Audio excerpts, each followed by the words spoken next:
first is sorting. Sinort out namin ang graphics drawer para maayos at malinis tingnan. Pangalawa naman ay sinort out namin ang graphics area. Tinanggal ang mga papel na hindi nagagamitin. Isinaayos ang mga dull paper, sublimation at bond paper sa tamang lagayan nang sa ganun ay mabilis makuha. Sa stockroom naman ay sinort out na at inisa-isang pagsama-samahin ng bawat item na ipupull out.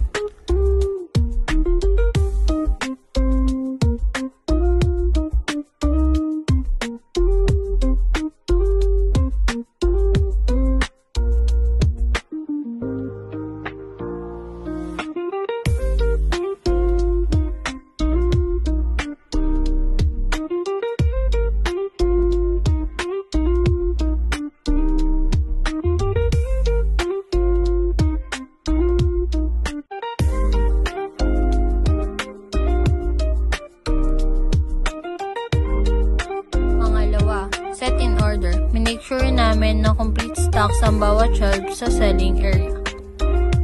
Pangatlo, shine. Make sure namin na papagpagan, malinisan, at matanggal ang mga alikabok sa special polo wall. Nilinis na rin namin ang bawat gilid-gilid nito nang sa ganun ay walang makapa at walang malaglag na mga maruruming kalat. Pagkatapos magtanggal ng mga agiw ay sunod namang ginawa ay ang pagwawalis mula sa loob ng stockroom papunta sa labas ng selling area.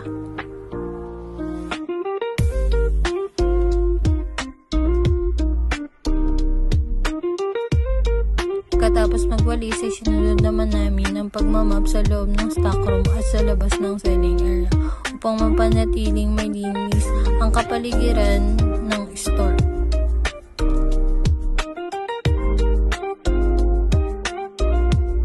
Pang-apat, standardize. Paglalagay ng mga pending labels sa bawat orders ng customer nang sa ganun mabilis itong makuha.